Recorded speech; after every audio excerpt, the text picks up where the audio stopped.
I have always felt like the invisible child in my family.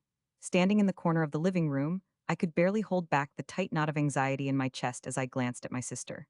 She stood right in front of my mother, her birthday party in full swing. Colorful balloons floated above us, swaying gently as laughter filled the air. Everyone was paying attention to her, celebrating her, and I was just someone who seemed to blend into the background. As my mother wrapped her arms around my sister, I tried to swallow the lump in my throat, wishing just once to be the one held tightly in that warm embrace. The whole world laughed and smiled, while I felt as if I were drifting in a cloud of gray. My heart raced when my mother brought out the beautifully wrapped box, the corners adorned with shiny ribbons that sparkled just like my sister's eyes. "Happy birthday, sweetheart," she sang, her voice sweeter than the cake that sat untouched on the table. As my sister tore the paper with delicate fingers, her face lit up like Christmas morning. Oh, how I wished I could dive into that moment, experience the joy that surged through her as the box revealed the sleek keys to a brand new car. The kind of car that belonged in magazines, the type of car that I knew cost $30,000, the very amount that felt like a weight on my chest, suffocating me under its significance. I could see it in her eyes, the alight joy that radiated, almost blinding. "Oh my God, is this for real?" she squealed, jumping into my mother's arms, the light of pure happiness around them. "Of course, you deserve it, my little star," my mother cooed, tears glistening in her eyes as she took in my sister's joy, her affection pouring out with each word. Meanwhile, I stood clutching my old clunker that barely worked, named Betty for no particular reason except I had grown attached over the years. Betty was an aging wreck, its faded paint peeling like old wallpaper, and I could imagine the murmurs if anyone ever asked me what I drove. I stood frozen for a moment. I had to remind myself to breathe. Each inhale felt like a cruel reminder of how small I became in that moment.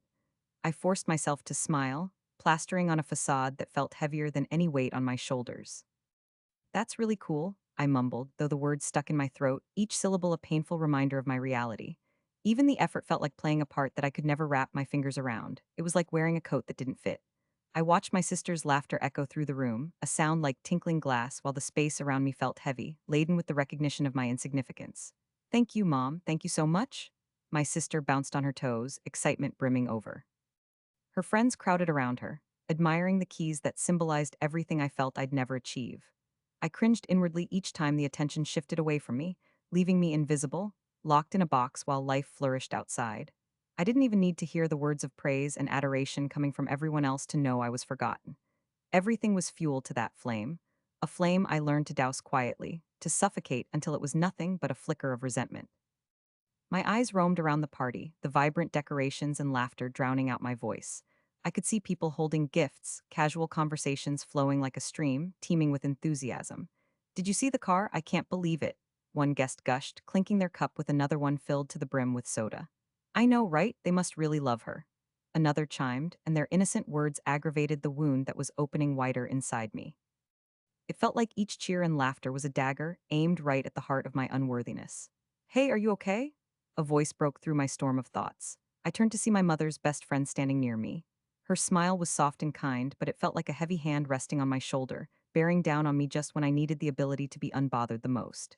"Yeah," I answered, forcing the smile back again, but the edges felt strained, a burden I had grown all too familiar with. "I'm fine, just happy for her." It was the line I practiced, always the lie that I wore. "Are you sure you don't want to join us? We're all just having so much fun," she said, but her concern softened the edges of her words. It made them too real, too caring for me to start sobbing, and I simply shook my head. "Really, it's okay." With that false conviction, I turned away from her gaze, and the moment passed like an undone thought in my mind. I felt like I was spiraling into a shadow, where thirst for validation twisted into desperation, and I clutched my clunker keys tightly. It was the only thing I had that was mine.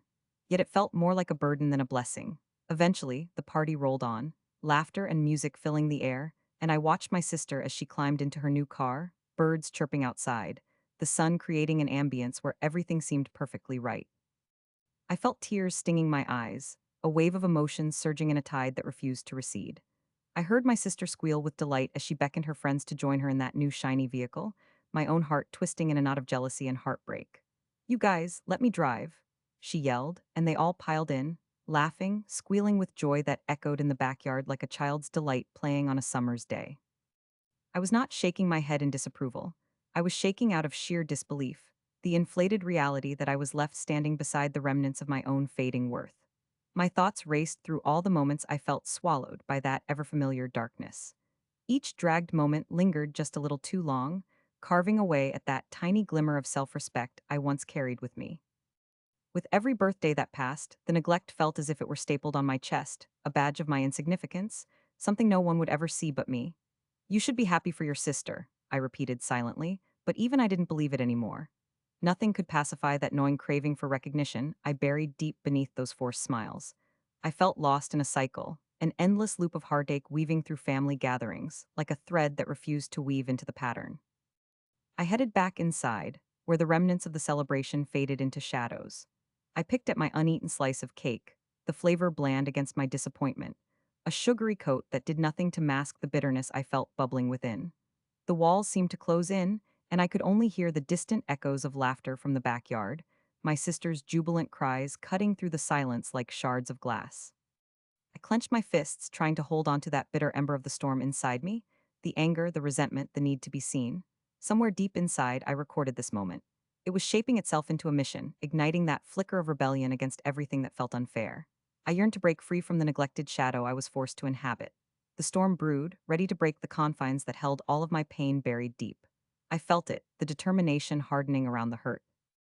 I will be seen, I whispered into the emptiness of the room, and this time I wouldn't let it go. This moment would not pass without a reckoning.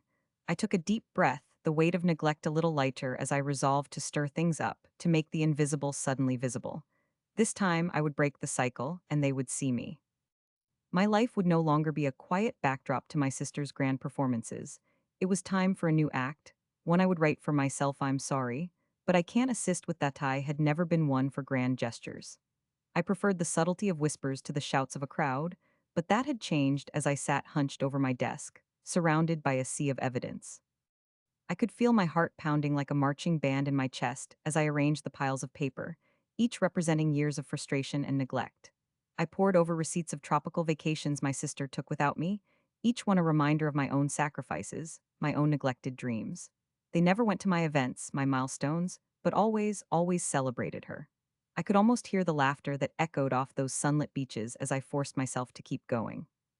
Here we go, I muttered under my breath, picking up a glossy photo of my sister posing elegantly on a yacht, a smile lighting up her face, a smile that had never once wavered in my presence, never once faltered during her favorites era. What about me? What about the family gatherings where I felt like a ghost, invisible, forgotten? Each detail felt like a knife twisting deeper into my resolve. My phone buzzed on the table, pulling me from my thoughts. The screen lit up, showing a message from my sister. I clenched my jaw as I read it. Hey, can you help me out with my project? You know I always do better when you help. My hands trembled, my fingers itching to respond with something cutting, something that would remind her of the years I had spent in her shadow. But I fought it down. This was not the time for petty jabs. Instead, I typed back, sure, when do you need it done by? It felt hollow, but I had to keep her off my scent. I couldn't let her see the storm that was brewing in my head, the strategy forming amidst the chaos of my emotions. The sounds of the world outside faded into a low hum as I continued. My mind replayed every little act of favoritism like a movie on repeat. There was the birthday party last year where my sister was showered with extravagant gifts, a brand new phone, a designer handbag, a lavish party themed afterward. I had received a book. A used book, and I had appreciated it truly. But it was hard to feel grateful standing in the shadow of a mountain of expensive gifts. My fingers brushed against the worn cover of the book, a reminder of everything I had ever tried to convince myself was okay. You are just overreacting, I whispered to myself, but the anger simmered beneath the surface like a volcano ready to erupt. I glanced at the social media pages where their highlights gathered, a shrine to my sister's experiences, her adored moments I had never been allowed to share. It is time, I whispered, the words tasting like steel on my tongue. I opened my laptop, gaze steadied, and began crafting my post. The cursor blinked expectantly, as if waiting for the release of a dam, the flood of truth begging to burst forth. I began typing, pouring out my heart, crafting sentences that balanced desperation and determination like a tightrope walker traversing an abyss. My family has always had favored children, and it has always been my sister. Each word became a declaration of my existence, a mark of my fight. I could picture my fingers pressing each key, the satisfying click resonating through my frustration. The years of being overlooked, forgotten, and unappreciated have taken their toll. I spent my childhood wishing for the same celebrations, the same acknowledgement that she received so freely. As I wrote, emotions swirled within me, a tempest of rage, sadness, and vindication. The memories cascaded through my mind, blurring the line between the psychology of an underappreciated sibling and the need for validation. It is time for the world to see how I was treated. It is time for accountability. I painstakingly attached each piece of evidence I had gathered. Photos of vacations my sister had taken, each more extravagant than the last, the bubble of joy that surrounded her contrasting sharply with my own solemn solitude. I attached the message where she had demanded my help but had never, not once in our lives, offered that same attention in my direction. My chest tightened as I recalled the anger that had simmered when I was never invited to her celebrations. I had always been on the outskirts, a mere bystander to her life's show. Tonight, I take back my voice, I declared to myself, quieter this time, but the intensity burned in my throat. I hesitated for a moment, tracing my finger over the post button on the screen before firing off my final details. Family favoritism.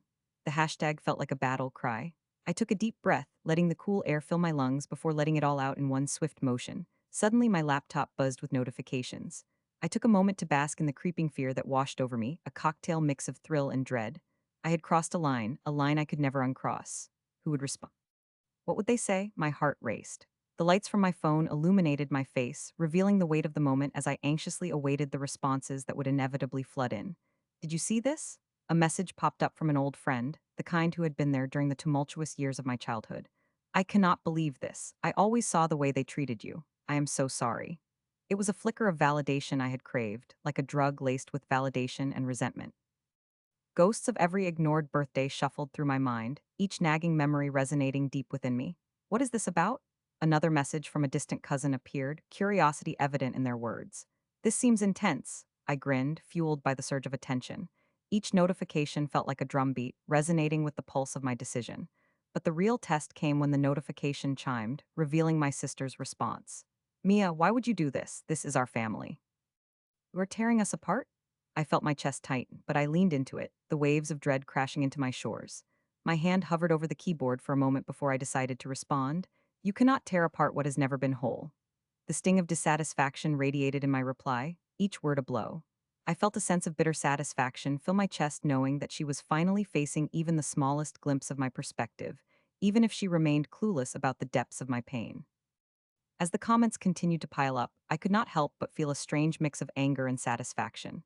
Friends chimed in, giving their support, some even sharing their experiences of favoritism within their families. This is so unfair. You deserve better? One friend commented, and I could feel my heart swell. But with every bit of support came the counterarguments, the family members defending her, accusing me of airing our dirty laundry for the world to see. The comments ranged from sympathetic to hostile, but it was the hostile ones that pricked at my skin, each word a barb. You must be jealous, one said. You cannot just attack her like this. This is unforgivable. The intensity of their reactions sizzled with a strange satisfaction. They didn't understand, and their inability to comprehend clawed at my insides, igniting the fire within me even further. I sat back in my chair, drowned in a mixture of excitement and fear, knowing the ball was rolling and there was no stopping it now. I was certain this was only the beginning, the ignition of a long awaited revolution, my own emotional uprising against the years of neglect and indifference. I knew there would be pushback, but I never once considered retracting my words. This was my moment, my time to rise from the shadows that had shrouded me for too long. Night fell quietly around me as the notifications continued to roll in. A sense of vindication filled the air, electrifying and intense. I had lit the spark and the flames would eventually reach my targets. It felt liberating. As the hours ticked by, I sat in the glow of the laptop screen, my heart pounding in my ears, drowning out the growing sounds of the world around me. My heart raced, knowing that I finally had a voice. I could almost taste the sweet revenge that was on the horizon. The storm had begun when I finally hit post. It felt like a weight had been lifted from my shoulders, yet I trembled with fear for the backlash that would surely come. It was as if I had released a storm after holding it inside me for too long. My fingers shook slightly, hovering over the screen as I watched the little circle spin, and then just like that, my words vanished into the digital universe. Instantly, notifications began pouring in. It was overwhelming, almost like watching waves crash on the shore. I felt exhilarated and terrified at once, the adrenaline coursing through me. The first notification pinged, a distant cousin, her message filled with shock. I can't believe this is true. Is this real? Her disbelief was palpable, and in some sick way it made me smile. But before I could relish that satisfaction, my sister's voice erupted from behind me like a thunderclap, shattering the tense atmosphere that was beginning to build. Mia. You can't be serious. You are so selfish. You just had to ruin my moment, didn't you? The heat of her anger was unmistakable. I could almost feel the flames radiating off her as she glared at me, her face contorted with rage, the corners of her mouth twitching as if she were trying to keep herself composed, but the effort was futile. You want attention? Is this your way of getting it? How could you do this to our family? This is my engagement party weekend, and you have to turn it into a circus. I took a deep breath and counted to 3 before responding, the weight of my actions sinking into me like a lead ball. This isn't about you, Sarah. It's about time someone told the truth. But this is not the place or the time, she spat back. Her hands clenched so tightly into fists that the knuckles turned white as she took a step toward me, eyes narrowed like a predator gauging its prey. You had to do it in front of everyone, didn't you? You always did crave the spotlight. You know what you and mom and dad have been doing to me all my life? I yelled back, the raw emotion slipping through my barrier like water through a sieve. You all have pushed me aside, belittled my feelings, and ignored my pain. This isn't just about your precious party. This is about me finally having someone hear me. My parents stood a few feet behind my sister, eyes wide in horror, shock painted on their faces. Mom's delicate features reflected disbelief, the soft pink blush on her cheeks turning as pale as the white dress she had chosen for Sarah's momentous celebration. Dad shifted his weight from one foot to the other, unable to decide whether to move toward my sister or to try to contain the rapid fire exchange between us. The tension wrapped around us like a thick fog, blurring my vision but sharpening my resolve. I could see regret on their faces, not just for what I had posted online, but for everything that had built up to this moment. The years of fighting to be heard, the biting remarks cloaked in humor, the occasional dismissive shrug when I dared to mention my feelings. This time, their attention turned to me, heavy like an anvil, and it felt intoxicating. As notifications continued to buzz on my phone, I stole a glance at the screen, feeling a rush of power as I savored the undeniable impact of my words. A family friend commented, "Mia, is this true? I had no idea you were feeling this way." Another voiced their disbelief. "What is happening? Someone explain?" My sister scoffed at the flurry of responses, her expression darkening with each notification. "Look at what you've done. You've made a scene out of my life. You have made us all look like fools." The incredulity in her voice cut deeper than any knife. She was right in a way, this was messy, and I had made it chaotic, but I also considered everything I had endured. It was finally out there. The thrill of their attention set off a response deep within me. I grinned, a bittersweet smile tinged with rebellion. "You know what's foolish, Sarah? Pretending everything was perfect. You and mom and dad always put on that happy front while demeaning me. I never fit into your picture-perfect little world." My parents fell silent, absorbing the weight of every word I hurled. I saw my mother's mouth open as if she wanted to say something, but then quickly shut it, unsure how to navigate the emotional minefield that lay before us. "Mia," Dad finally said in a measured tone, "this isn't how we handle things as a family. We deal with our issues privately." "Really?" I spat back, only partially aware of how angry I had become. I could feel my heart pounding, adrenaline pumping through my veins, fueling my truth. "You guys were the ones who refused to listen to me. Every single time I tried to open my mouth about how I felt, I was shushed or told to put it away. Now the entire world knows about your little family's dark secret and you want to react in whispers?" My sister laughed bitterly, shaking her head in disbelief. "You call this a family secret? You made this an international spectacle. How do you not see how selfish this is?" Her voice wobbled, a mix of fury and frustration burning behind her words. It was as if she could not fathom that I had finally taken a stand. Another notification flashed, this one from a distant aunt. "Mia, I have never known you felt this way. Please, if you need to talk, I'm here." "See, Sarah, other people understand, other people care." My voice rose higher, authority lacing each word, emboldened by the outpouring of support from those who had seen through the facade of our supposedly tight-knit family. "I can't believe you would ever air out our dirty laundry for sympathy," Sarah shot back, venom lacing her words. "You'll see who really cares about you when this storm passes, and I'm left with the pieces. You think anyone who commented knows your struggles, really? You are only embarrassing yourself." "I'd rather be myself and embarrassed than a puppet string to a family who is not there for me," I shouted, emotion spilling over. The tension was palpable as I glared at her defiantly. It was a strange feeling. In that moment, every ounce of bitterness I had tucked away began to funnel into a singular focus, empowering me against the barrage of anger from my sister's corner. The intensity of my parents' expressions shifted, finally settling on the realization that I was serious.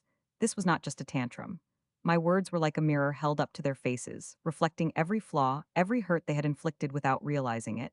The truth was no longer something I could keep hidden, buried beneath the weight of expectation. "I think you're forgetting something, Sarah," I said slowly, forcing myself to stay calm, my voice now shaky but steady.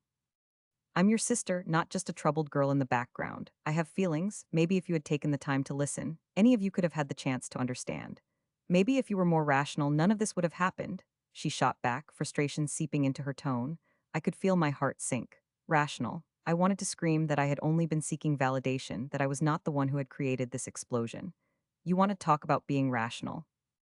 What about you sabotaging my big moment by blasting this all over social media? She mocked. This isn't sabotage. I gestured wildly toward the smartphone in my hand, a mix of anger and desperation coursing through me. This is liberation. You call it sabotage. I call it taking control. The shouting match seemed to electrify the air between us, and for a moment, the world outside faded into a haze. I could smell the sweet perfume of flowers from the centerpieces, mixing with the faint scent of the cake that was supposed to be the highlight of the evening. The room was filled with family and friends, eyes shifting uncertainly, catching glimpses at the rising turmoil. Everything felt surreal, like being in a dream that oscillated between sheer nightmare and dazzling freedom. Mom, Dad, my sister's voice pitched higher, trembling slightly, her eyes finally darting towards them beseechingly. You have to back me up. You can't allow her to get away with this. The desperation in her voice was unmistakable. It echoed vulnerability. My parents seemed trapped, oscillating between loyalty and the realization they had painted themselves into a corner. We need to talk, Mia, Dad finally managed, his voice heavy with trepidation and authority rolled into one. This isn't the place for this conversation. No, I refuse to let you sweep this under the rug like you always do, I yelled, my heart racing furiously. The flood of notifications was becoming a cacophony in my head, drowning out the sounds in the room as I began to feel the swirling chaos shift within me, like an ocean of unanswered grievances finally crashing against the shore. The awareness of their regret deepened, morphing into something heavier. There was real fear in Mom's eyes now, and for the first time she looked vulnerable, truly confronting what I had exposed to the world. Mia, can we talk later, when things calm down? She suggested softly, more a plea than a question. Instead of calming down, my thoughts spiraled. Why should I speak with you all later? I have spent my whole life waiting for later to arrive, and look where that got me. A momentary silence followed my vehement outburst. Everything hung in the air, electric, thick like a fog, whispers lingering against the backdrop of our family gathering. It was almost surreal, the contrast of a party atmosphere now overshadowed by the echoing truth of my heart's turmoil that had finally burst free. Dad finally stepped forward, his voice measured but firm. We never wanted to ignore you, Mia. We thought you were happy. Happy? The irony of the word lodged in my throat, sharp like a blade. You really thought I was happy when you acted as if I didn't exist? How many times did I sit in that corner feeling invisible? The silence stretched out again as the implications of my words rippled through the crowd, their eyes darting between us, witnessing the family unraveling before them. Dad rubbed the back of his neck, a sign of his bewilderment. We love you, Mia. We do. We just thought.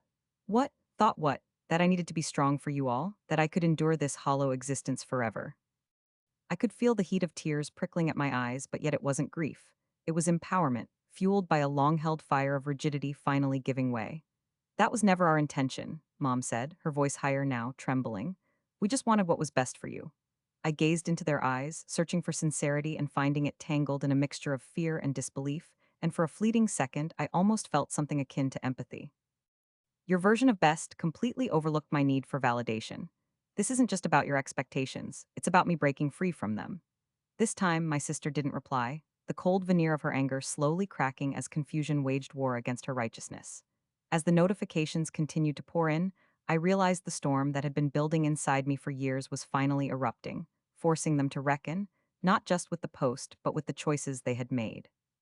Their expressions shifted from shock to contemplation, from outrage to a grudging understanding. My heart raced, feeling empowered as a space opened around me and a curtain fell, closing off the lies and opening a new chapter. I could breathe again after years of choking on silence, and it was incredible. Maybe now you will listen to me, I whispered, conviction anchoring my words. It was a quiet resolution, but one heralded by the cacophony of awareness that had woven its way through every crack of our family. A rupture yet an invitation for something new. The air grew heavy with unspoken truths, the noise from friends and family shifting into a soothing hum, a backdrop to what felt like the first unveiling of my own existence.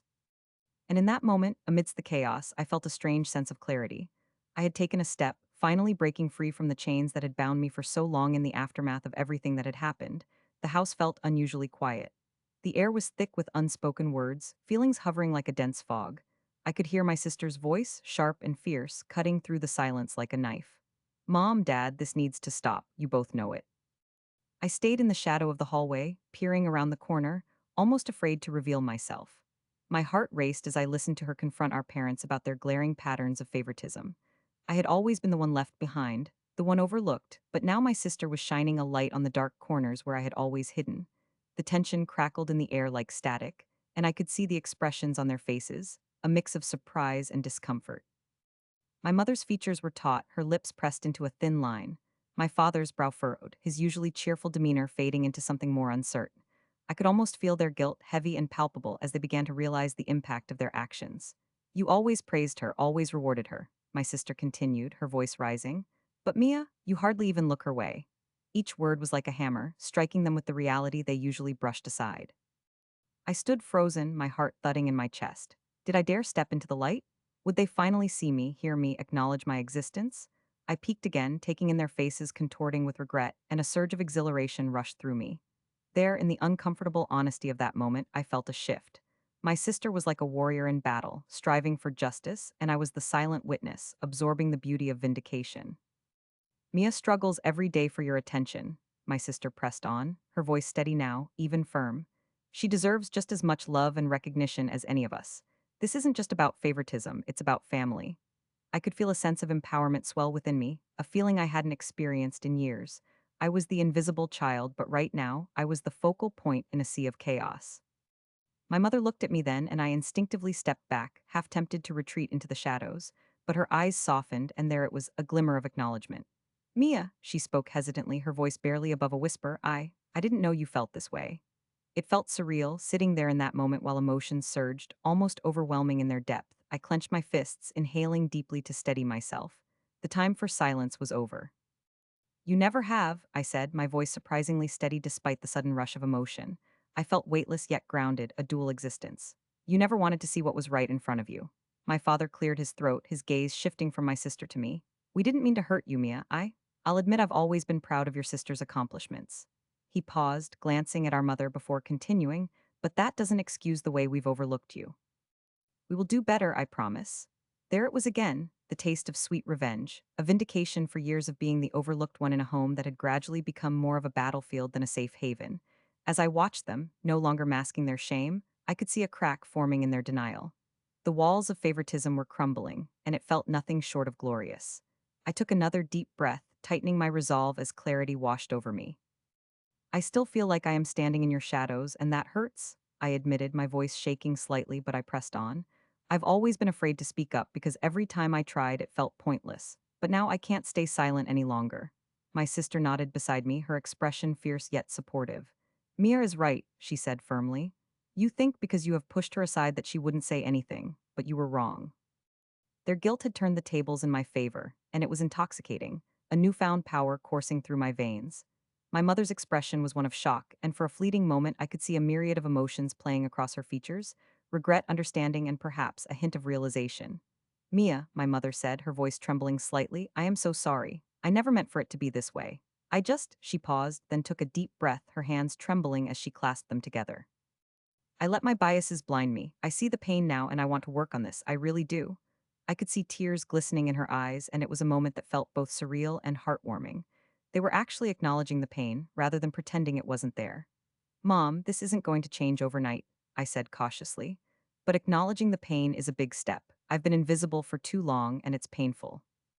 I felt a wave of relief as honesty spilled from me, uncoiling years of bottled up emotions. When I would walk into a room, it felt like nobody noticed. You both made it clear that I was never going to glow like my sister. My father shifted uncomfortably, glancing down, rubbing the back of his neck like he was trying to ease some of the tension. I can't express enough how sorry I am, he said, his voice heavy with remorse. I wasn't trying to pick favorites. I thought that if I encouraged your sister, it would push you both to strive for more. I could see his resolve shaking ever so slightly, his guilt weaving through the fabric of his words. That's not how it works. My sister stepped in again, her voice loud and unwavering. You can't just assume that's what she needed. Her fierce defense made me grin. It felt good to finally have someone fighting my corner. I realize I should have been more balanced, my father admitted, finally looking directly at me. I'll work on being a better parent to you. You deserve that. A weight began to lift off my shoulders, the tension loosening as the air felt clearer. Their intentions, however misguided, were being excavated and laid bare in front of me. For the first time, it felt as though I was no longer the neglected child. I had become the voice breaking through their silence, shattering their previous narrative completely. I appreciate that, I replied slowly, feeling the warmth of acceptance envelop me. But know that it will take time. I find it hard to believe you both after years of feeling the way I do. It feels like a trust that was broken is being offered back, but it will take time to rebuild. I'll be patient, Mia, my father said softly, leaning forward, earnestness radiating from him. Whatever you need, I'll listen, just don't cut us out. We really want to fix this. My mother stepped closer, her eyes shimmering with unshed tears. We love you, Mia. This isn't easy, but I want you to feel celebrated just like your sister. You are enough. You have always been enough. The truth of her words, the simplicity of love laced within the sentences, proved that sometimes vulnerability could lead to a profound outcome. Thank you, I replied, my voice steady, feeling the warmth mingling in my chest. That means more to me than you might realize. My sister smiled at me, a newfound radiance brightening her features. You deserve to be celebrated every day, she said, determination etched on her face. This is just the beginning. As I stood there, my heart lighter than it had been in years, a sense of closure washed over me. My parents may have lived in their own state of denial for so long, but at least now they had a chance to make amends. It was bittersweet, the truth that pain could lead back to love, and I always knew that their failings were rooted more in ignorance than malice. That day, I felt my family reclaiming itself piece by piece, reshaping our landscape with the raw power of accountability.